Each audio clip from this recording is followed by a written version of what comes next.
Let's go. Yep, we are live. Yes, we are live. All right, welcome back to yet another episode of the Truth Talk podcast. And today I'm joined by Mr. Eno. We're going to have a lot of fun today. We're going to talk about a lot of things. But before we go, this episode is brought to you by Microsoft Academy, the best online training institution in the world when it comes to technology. If you're looking for IT courses or you want to break into the tech industry, then look no further. Microsoftacademy.com is the best place to go. And today we are joined by Mr. Innocent from Zimbabwe. We have a very long history, me and Eno. And yeah, Eno, welcome to the show. Thank you, Larreth. We do have a long history together. To be quite fair, we know each other way back, and I'm really glad to be on the show. Thank you. Awesome. I see Eno has picked up a British accent from his time in the UK, which is nice to see. It's it's it's been a couple of years now. You can't expect me to. Yeah, awesome. So please tell us more about yourself. Who is Eno? How did you grow up and how did you get to where you are now? So basically, full name Innocent Mukondwa. I born and raised in Chitungwiza, Harare. Um, attended normal primary school, high school. I was in Kwekwe, and then when I finished my high school, I went to uni at Chino University, where I met Mr. Larreth.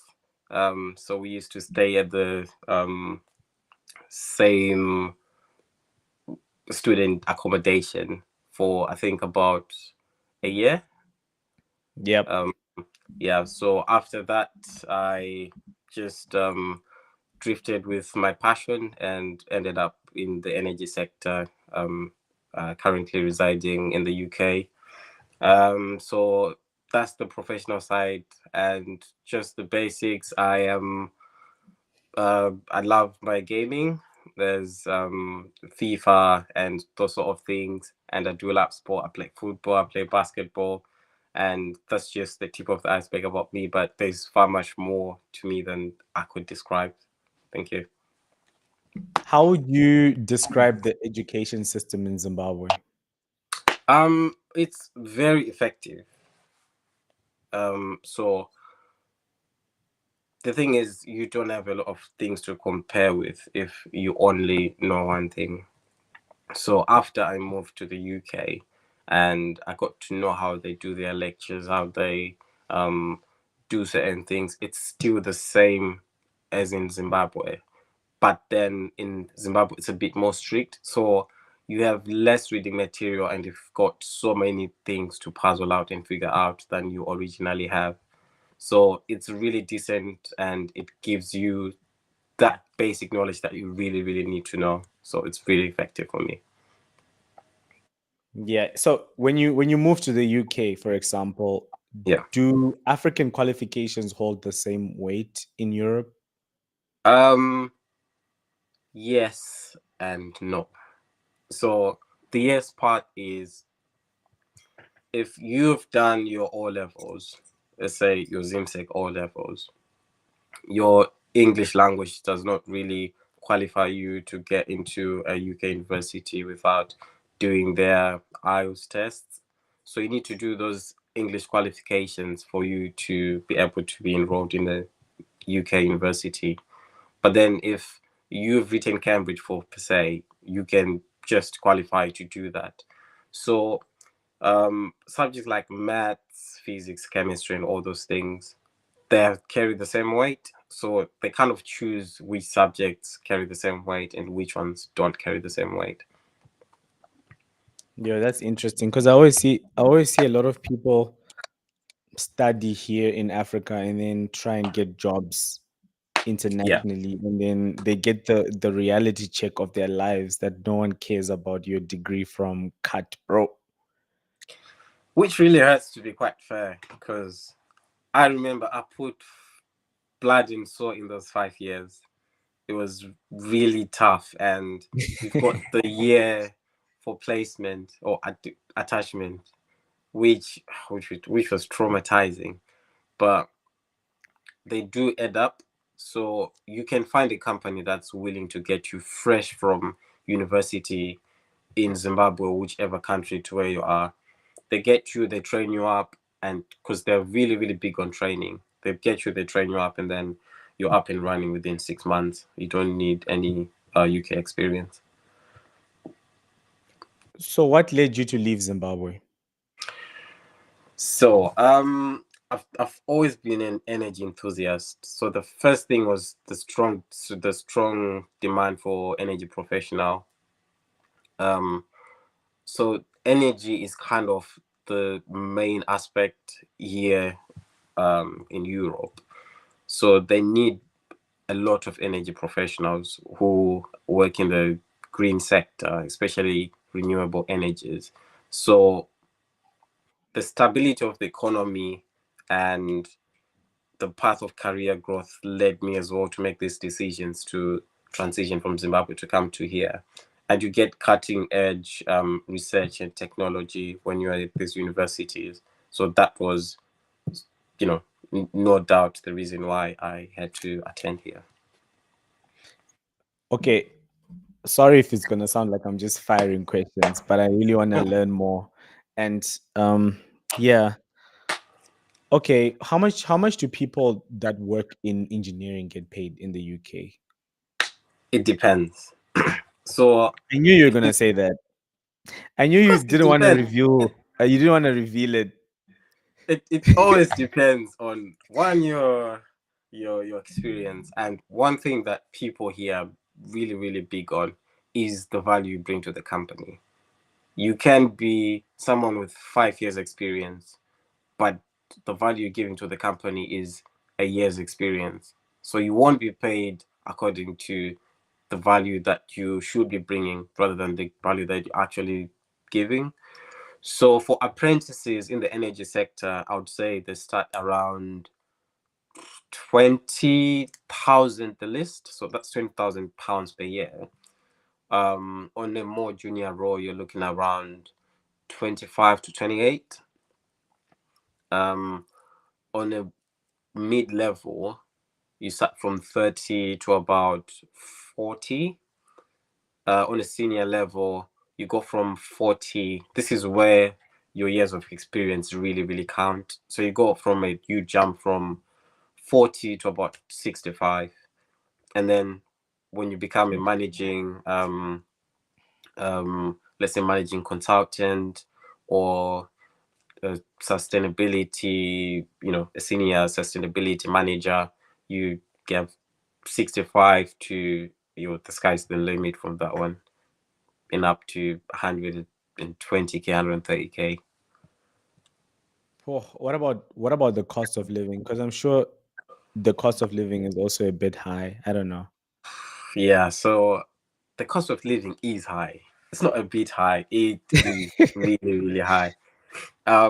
You A lot of people have good jobs, but it's more of you living paycheck to paycheck because Mm. you need to afford a certain lifestyle. When I'm saying certain lifestyle, I'm not saying you need to have the finest things, but just for you to have your house, reliable car, and all those things, you need to be able to afford it, and those things really taken into account, and you need to pay every single one of them. So the cost of living is really, really high. How Really. for let's say what is the average price for like a one bedroomed apartment? um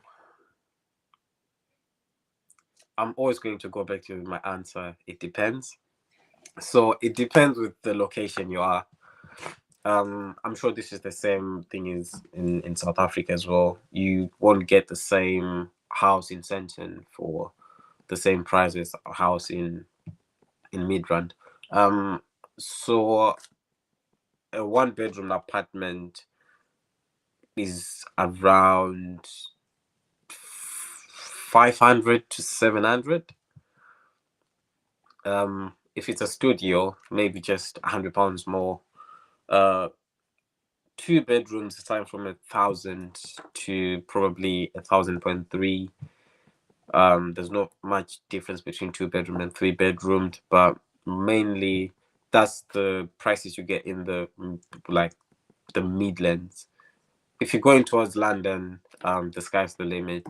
A 1 bedroom you can find it for 1,300 and so on, and it's really really expensive down there.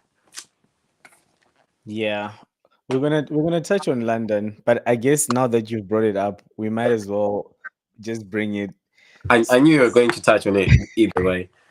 Yeah, I mean, it's interesting because we're watching stuff online. We're here in South Africa or Yeah, Zimbabwe or wherever, and we're yeah, watching stuff online. We're watching that London is constantly changing prime ministers. We're watching the large influx of illegal migrants coming into the country.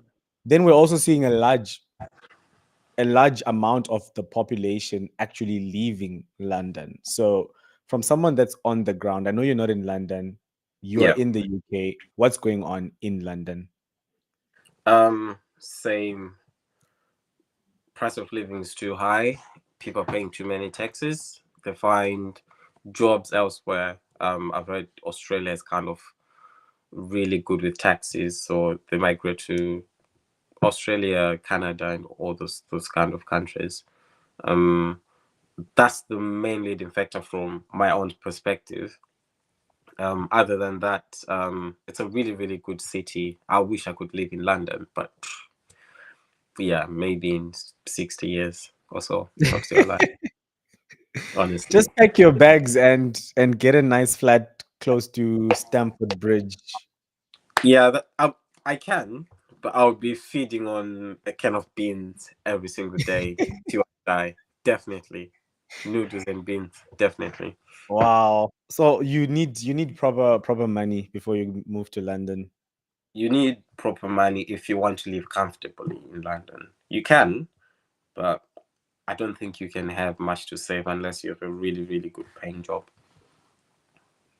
Okay. Interesting. Interesting. There's something that's annoying me slightly on my camera. I'm that guy that always wants to make everything It's look it's perfect. not crooked. It's straight. Trust me. It's not slanted. Okay. I'll take your word. We can just continue. I'll take your word for it. Okay. Okay, so you did a master's degree in England. I Yeah. want to understand from your perspective, in terms of a master's degree, do you think it's worth it for someone to do a master's degree? Yes, it is. Um, so if you're in engineering per se, when you are doing your bachelor's, you can specialize in a lot of things. Per se, you've got so many modules you do throughout your university, but then you have one module that touches your heart, and you just find a job in that sector.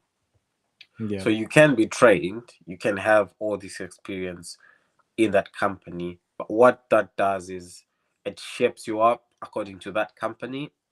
So if you leave uni fresh and then you go into a company that, let's say, you're configuring conveyor belts, just an example, you do that for 5 years.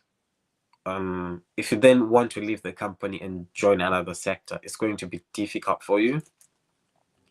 So personally, what the masters did for me was it gave me so many options to look into, because the other things I didn't even know, even finishing the bachelor's, it was more of theory. And oh yeah, you can, solar panels work like this, they generate energy like this, but I didn't know how to exactly connect a huge number of solar panels to an actual electricity grid so you can start getting paid from the solar panels. So a master's is necessary if you're doing engineering, but it's really really necessary if you can afford it. Why does engineering have such a large number of dropouts? um if you remember in uni, or you remember, um me, Tino, and Ngoni were, it's either we're on the books or we're chilling in the kitchen playing games. um so there's that commitment you need to have. which is really funny that you need to start it even at a younger age, without any responsibilities whatsoever. So if you don't do well with the engagement and the commitment, you might find yourself missing a lot of things. And when it comes, it hits you in the face. Failing in exams is not the best thing to do. So people can drop out when that pressure applies. Um, you can easily venture into other sectors as well, which are really, really much paying. So why not leave engineering when you can do something else and you can be good at it? Did you yourself ever think of quitting when you were going through the modules and the exams? No, it was one option and one option for me. I was I've always wanted to be where I'm at, be a consultant, to be quite fair. What level of consultancy and what exactly I would do, I was just playing along till I got there. But I never thought of quitting engineering because I didn't like the other subjects as well. Accounting gave me headaches. Biology, yeah, too many words. Literature and all those things, too much reading, which I do, but memorizing isn't the best thing. I tend more on application than other things. So Interesting, interesting. So, as an energy consultant, is that yeah. the name of your job?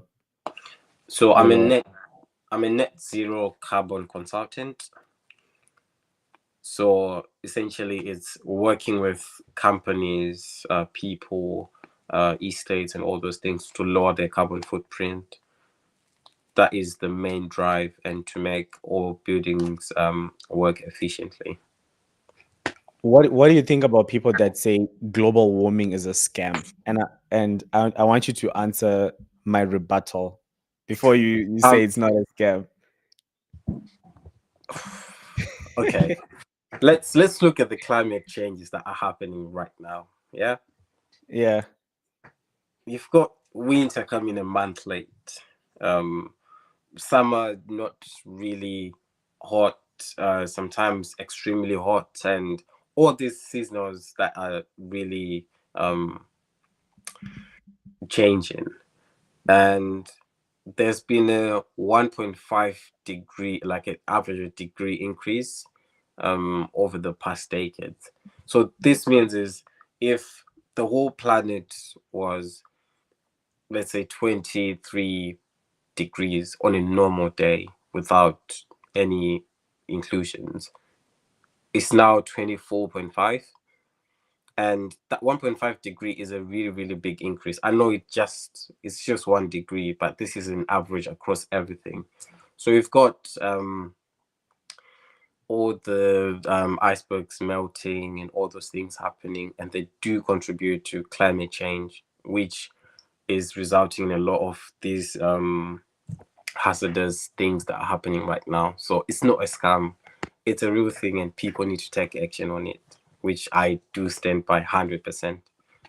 I think for me the biggest problem, I'm just venting here.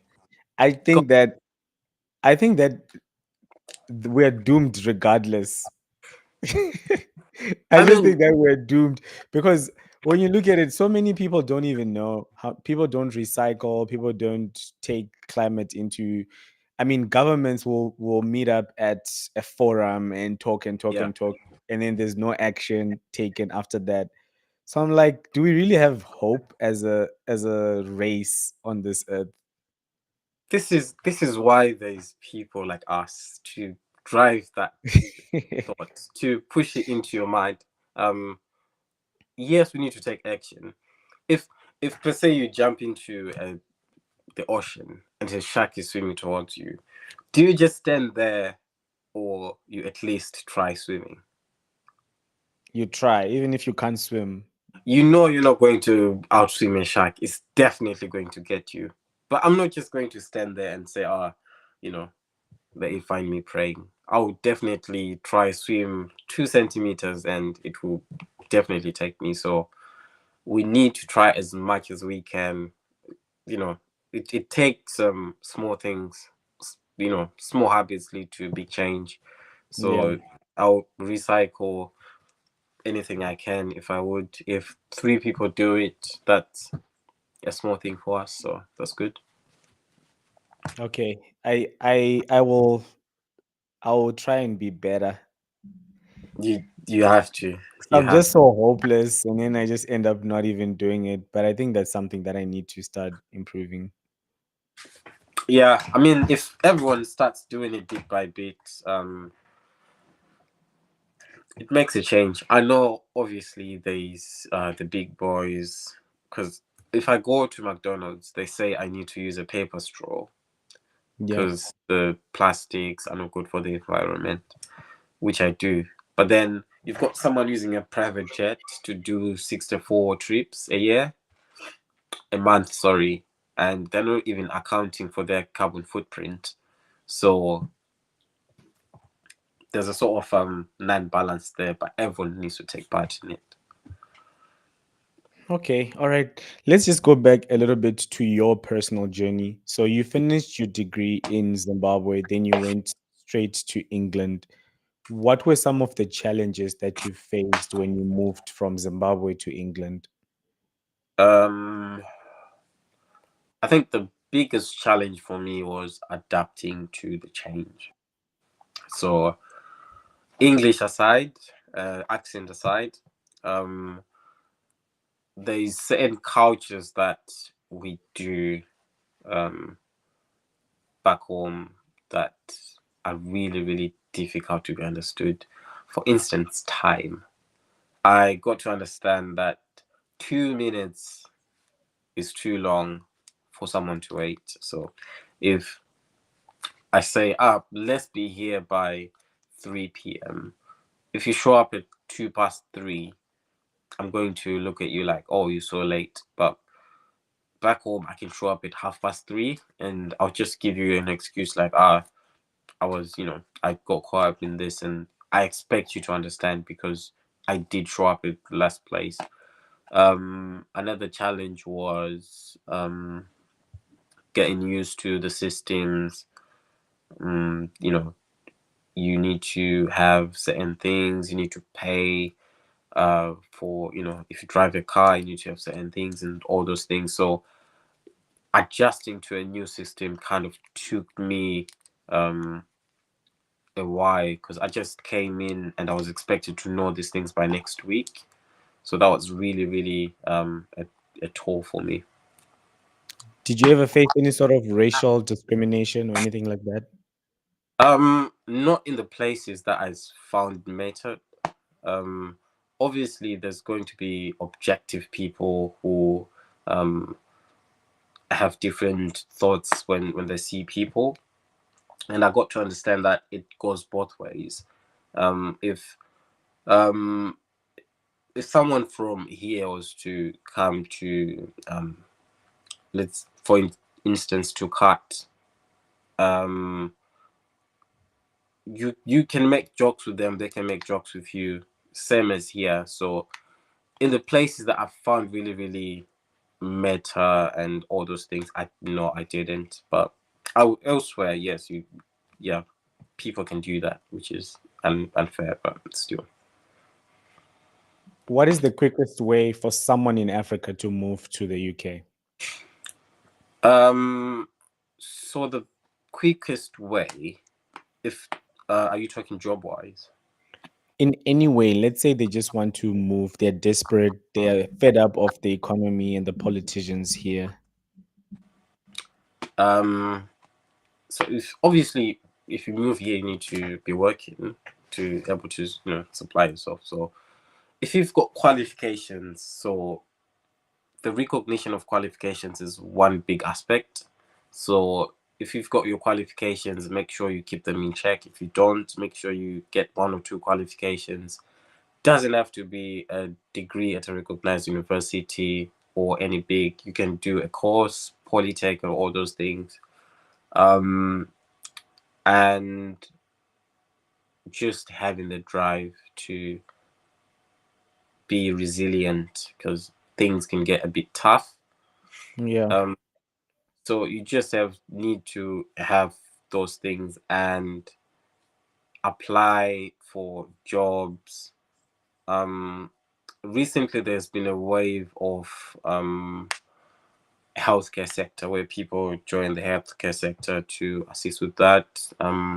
So you just have to keep yourself up to date with current trends. If there's an opportunity, make sure you are on the forefront about it. If you're really interested, then there's so many ways you can, move from point A to point B, but you just need to keep on top of your game. Yeah, and I always recommend my audience or the people that watch my stuff that Yeah. so check out the UK market for jobs or for freelance opportunities, especially if you're sitting in Africa and your stuff is really good. You Yeah. can make some pounds whilst you're chilling here in Joburg or Harare or wherever, you know. Um, that is really true because there's a lot of recruitment agencies who need people. It's funny when you look at the employing side, people are looking for employees. And if you look at the people are looking for jobs. Yeah. But it's sort of a mismatch that they won't find exactly what they're looking for, and people won't find exactly the jobs that they're looking for. So people need to look into getting um, in touch with recruitment agencies because they really, really help. Some of them are entirely looking for people from abroad, and you can get yourself one, which is really, really helpful. And the competition for jobs, how is it? Yes, there's competition. Definitely, there's competition. There's always competition everywhere. True. So you need to work hard, especially if you've come if you're coming from outside, you need to show that you're competent, and you need to be switched on, and you need to do your certain things really, really well and do better than others. Because the thing is, people can easily replace you with someone in 3 hours if they wish to, but it's about leaving that mark. If you get replaced, they have to take at least 3 to 6 months looking for a replacement because they need someone who's going to tick all the boxes you were ticking plus more. So it's really, really competitive. I don't want to lie, but I mean, so is life. But you need to make sure that you know what you're doing. Be a master of your own craft. Yeah, that's some solid advice there. How are Africans perceived in Europe? Are we seen as people that are hardworking? Are we seen as people that are lazy? How are we perceived, especially Black Africans? We are hardworking. We're hardworking. But when we're tired, we're tired. That's what they. When we're tired, we're tired, Jim. Um, there's, I think there's a common misconception that I think it differs with the region. This is what I've learned, that Southern Africa, Western Africa, Northern Africa, and East Africa, they're divided into completely different people. So if we take someone from Southern Africa and someone from Western Africa, their characters are different. I found people from Western Africa to be really, really money driven. They know how to look for money. They Like need money. Nigerians. Nigerians, people from Ghana, they sport, spaces where money can be made quickly than we do. And I'm still trying to get to the bottom of that, why that is. Hmm. But it's still the same. So it depends which region you're from and how much individual work you put in. Okay. That's very encouraging because I thought that in Europe, we as Africans, because obviously, the whole colonialism that happened, I Yeah. always felt like as Africans, when we go to Europe, we go to France, Spain, Italy, wherever, we are always seen as third class or slaves or people that we just use, you know? No, not at all. You've got Africans that are literally leading businesses. Um, the racial aspect plays a part, but not a bigger part. If you know your stuff, period. No one's going to challenge you. And I think some of these things used to happen before, but now it's kind of leveled. I'm not going to lie and say, oh, it's entirely off the table. It is there, but it depends with what caliber of people you meet. And if you meet good people, you're on the good side, you can just roll with it. You won't even notice. But if you meet the other caliber of people, then you're in for a treat. I just pray I never get to experience that side. Yeah, interesting. I have another question. Well, it is Yeah. an interview, of course. Yeah, go on. um, okay, so from outside, Africans, we mostly know a few cities like London and Mhm. Manchester as being the big cities in England. I'm sure there are more, but I want to find out from you in terms of opportunities in England. Mhm. Are there more opportunities in these other smaller cities, smaller towns, or is everyone rushing to London and Manchester? Um, London and Manchester are. I love Manchester. I love London. I would move to Manchester tomorrow if I could, not London. Um, but there's a lot of opportunities in those cities, but all the other cities have so much opportunity.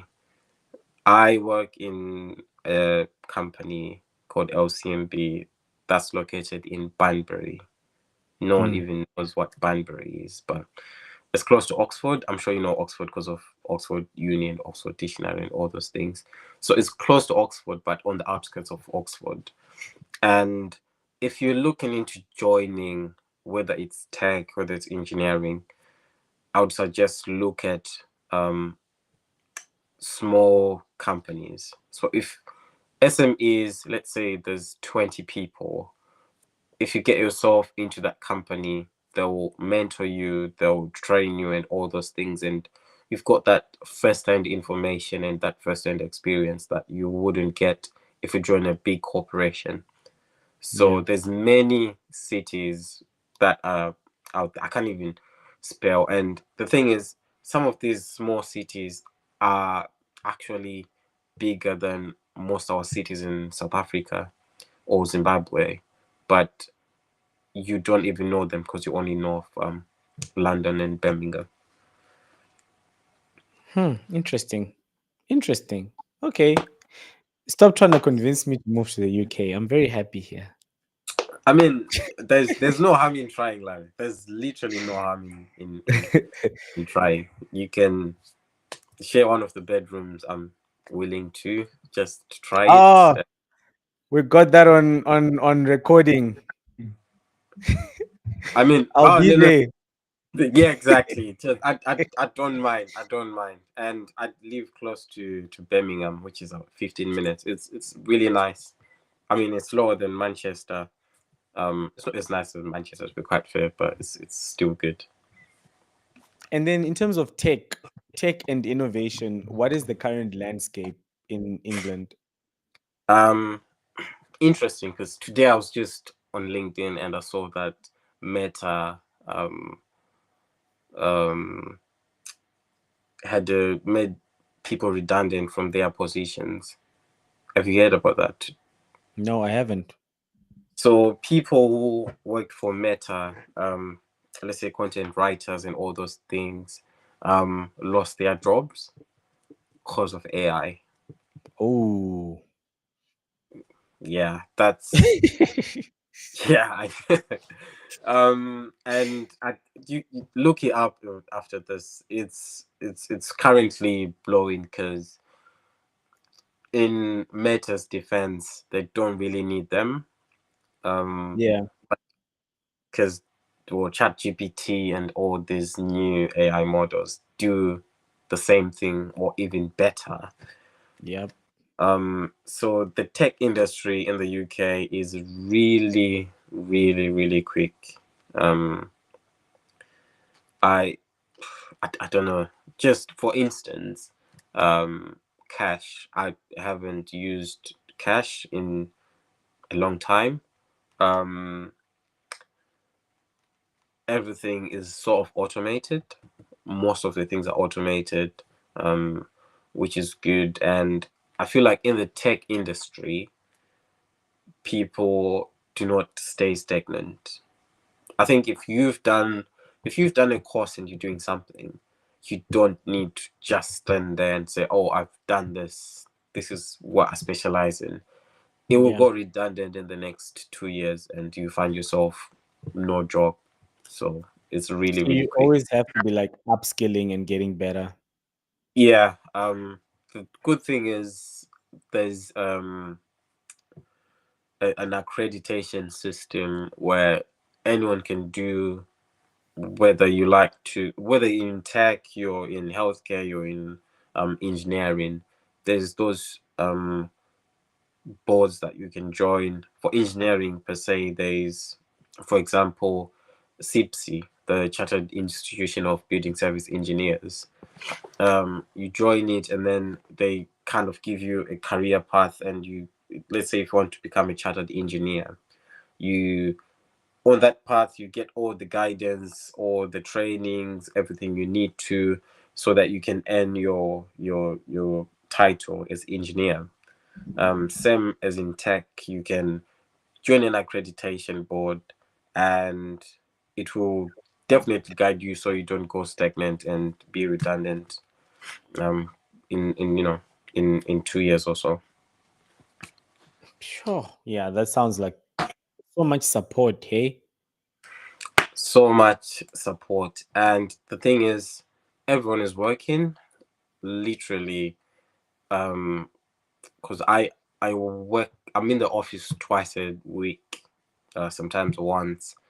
Uh, so most of the days when I'm at home, I when I open my window at 8:39ish, I see a lot of cars driving off. And if I go off and see the street, literally, there's no cars. Everyone is gone to work. And after that, you see all of the cars coming back. And whether some people are mothers of three, mothers of four, children are in nursery, they go to work on a normal day, do their jobs, come back and do that. So everyone is always working, to be quite fair. Okay, interesting. That so you really shouldn't believe everything you see on the news because what I'm seeing on the news, I'm just thinking London is a piss pot. Nah, nah. You see all those people that will be walking in and around, they will be going to work. It's not like they'll be going to chill. There is more than 2.7 million people who go into London, not even residents of London, but who go into London for work. Wow. Wow. So everything is just there. Yeah. Okay, let's just talk briefly on Zimbabwe. Yeah. Um, yeah. Are you okay? Tell me what do you know? What's going on? I mean, maybe I know you don't stay there, but you're connected to the guys there and things like that. How would you compare the two economies? So I'll start off with the economy supporting innovation for professional development, Yeah. UK versus Zimbabwe. So obviously the UK economy is much stronger than Zimbabwe, and the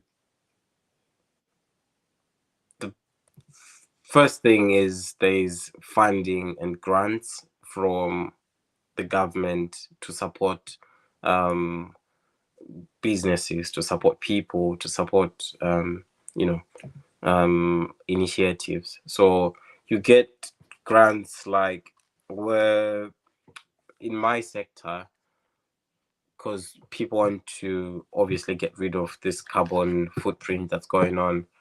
They've got sectors like, it's got PSDS, Public Sector Decarbonization Fund,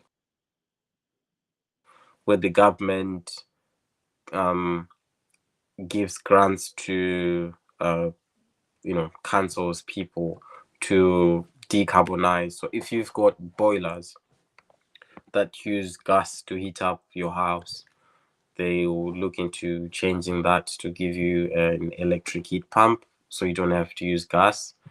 Um, you've got so much funding.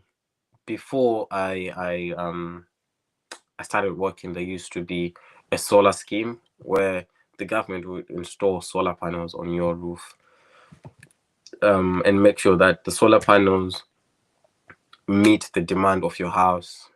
And on the times where you're not using so much of the solar, they'll export the energy and they gain the energy from that. And you also be paying, you know, just a small amount to pay back for the solar panels. So there's so many grants and all those things.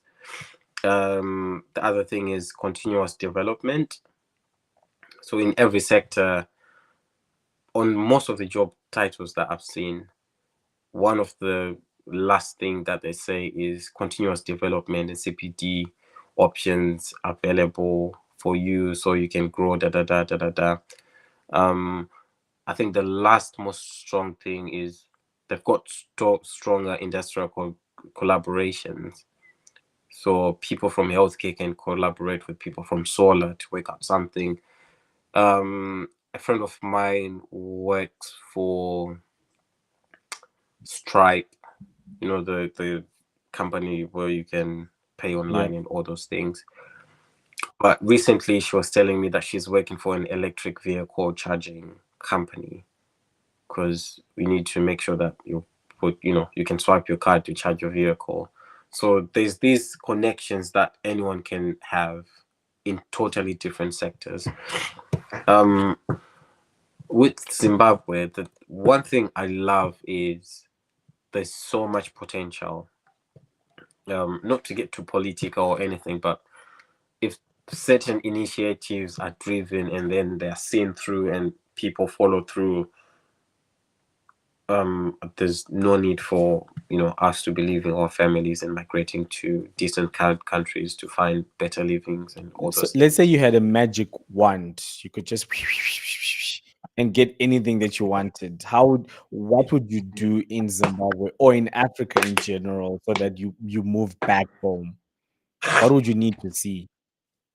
Um, what I'll need to see, that is a really good question. Really, really good question. What I'll need to see myself is so we speak about Wange, um, core station. We speak about ESCOM. We speak about all this. These are big companies that produce energy, and they don't really have a competitor. They've got the game in their hands. Um, so there's been initiatives of starting huge solar power plants, but really they don't get Yeah. through. So I would look into making sure that everyone gets enough energy for their houses, and looking into lowering the energy usage in the houses and buildings, because you've got people who don't even know the difference between a fluorescent light and an LED lamp. And I remember there was a time in Zimbabwe where people were pushed to change from their, that incandescent light bulbs with the Yeah. hot filament, and were suggested to use better ones. But that was done for a month and people just left it and people reverted back to using. So if you better off energy from the end user, it will definitely pile up.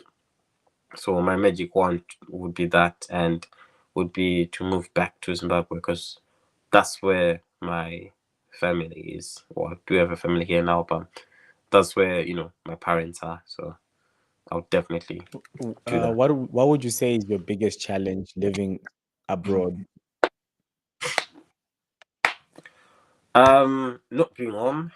Not being home.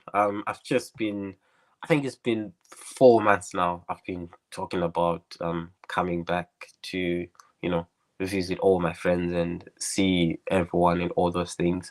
So you do get a sense of you're not really in your country and all those things, and that's not a really good thing because as a grown man who's actually turning 30 in a month, I shouldn't be saying, "Oh, I need to be home" and Yeah. things. But I do, need to be close to family because I'm really big on family.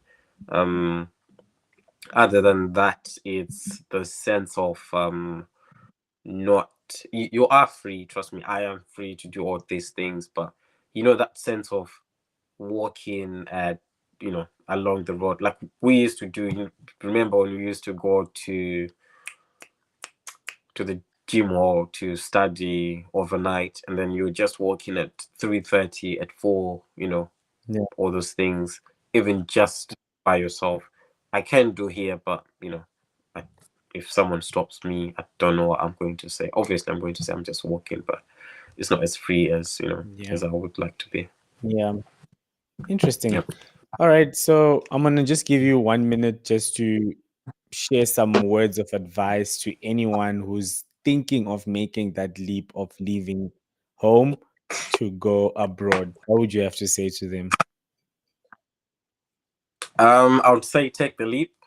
um Faith move mountains. Do not stop at anything just because you're scared.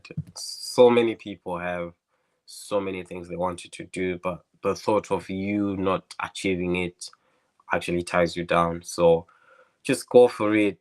There's no harm in trying. Even if there's harm in it, you can always heal from it. Time, give yourself time and just sit down and know exactly what you want to do. Make a plan before you actually plan. Uh, Seek advice from people who are willing to help you. If there's anyone who wants help on anything, I'm willing to help. I don't have all the time in the world, but I do make time when I do, and just let let God lead, and just trust in the process. It will get there.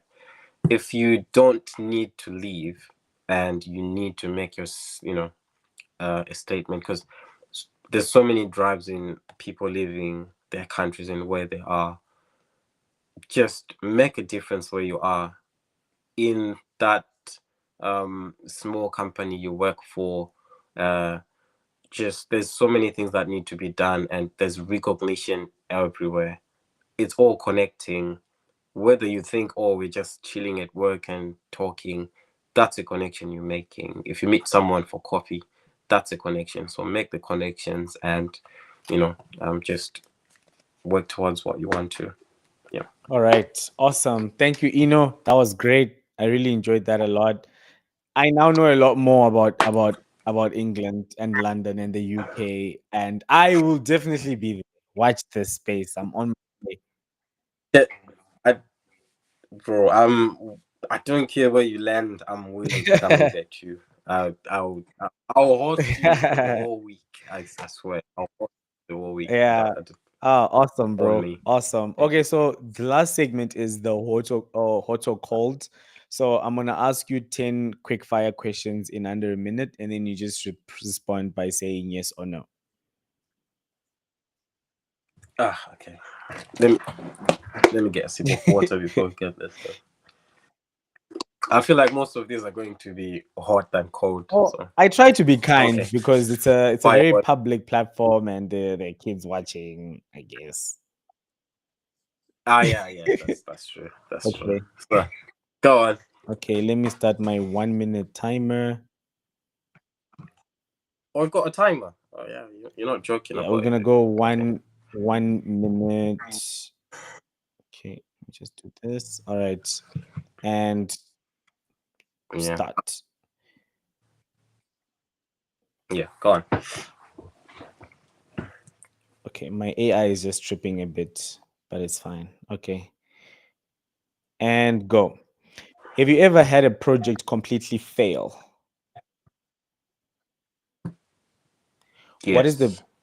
Okay, sorry about that. My AI is tripping. I told it yes or no, and now it's giving me all these. We're gonna have to start that again. Sorry about that. I'm still learning.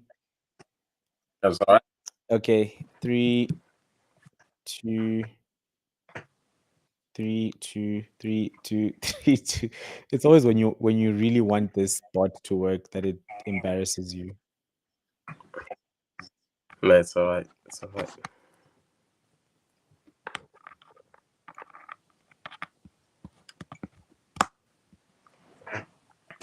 I'll just cross reference. I've got a timer here, but it's.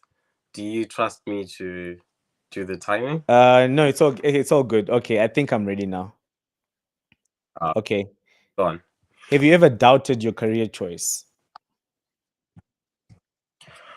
At some point. Have you ever Yes. cried at work?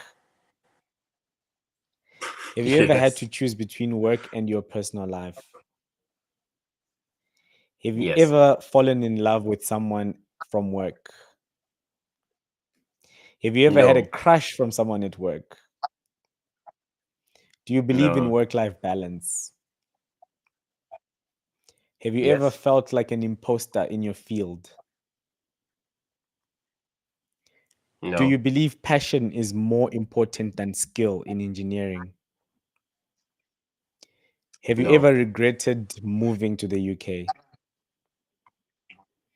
Have you ever No. felt like giving up on engineering?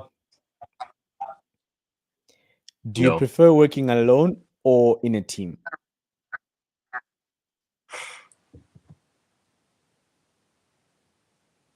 And In last a team. question, do you think money is the biggest motivator in your career? No. Okay.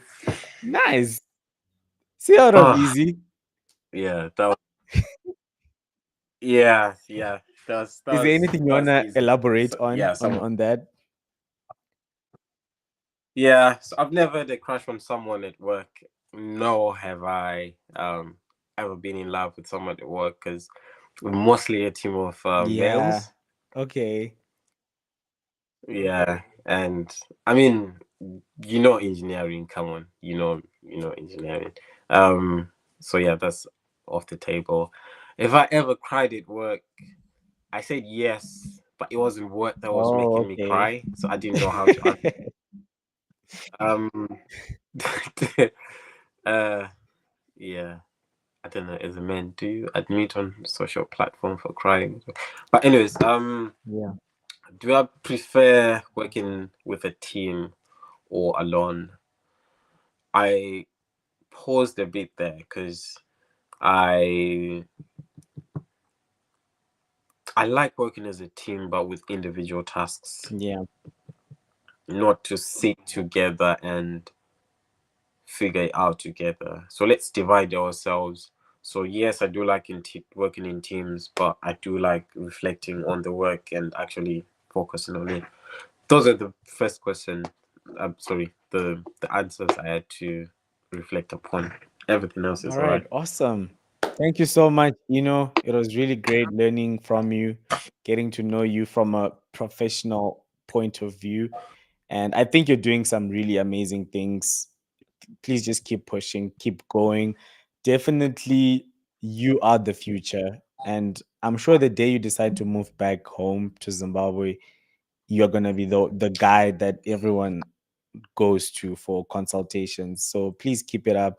I'm very inspired. I also want to make a similar leap and leave Africa to join you up there. So thank you for being such a great inspiration. No, likewise. I knew you when you were carrying a backpack as big as you. Always walking around in Yep. Crocs. Not as good at FIFA, I was but not as good, but I would always beat you. So I don't understand. that's a hot or cold answer you should have put there, and probably you could have got an answer, but yeah, you've inspired me as well, knowing the kind of shy person you are, and now I see you, you started an academy, you're now leading, even talking in front of more than 3 people. It's really mind blowing, and how you've transitioned from the person you are the person you were to the person you are right now is amazing. And I do, keep in touch and making sure I keep my inspirations up, because I do learn a lot from you as well. So Thank you. Thank definitely you, keep brother. it up. Thank you so much. That means a lot. Means a lot. We'll catch up and maybe do some more collabs soon. Yeah, definitely. If everything goes well, I might be in South Africa in August. So um, I'm looking forward to catching up. Maybe a game of FIFA Yeah, just we to share need you up. that. But We need that. yeah, I need to do a A live live game. broadcast as well. So the answer's out there. Everyone Yeah, knows let's the do truth. that. Awesome. Thank you. Thank you so much, bro. Thank you so much, everyone, for watching.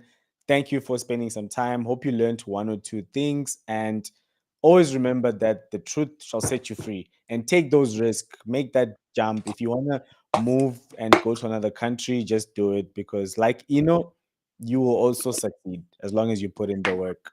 So, thank you so much, everyone. See you next week or in a few days. And bye. Thank you. Bye, everyone. Cheers. Let me stop recording.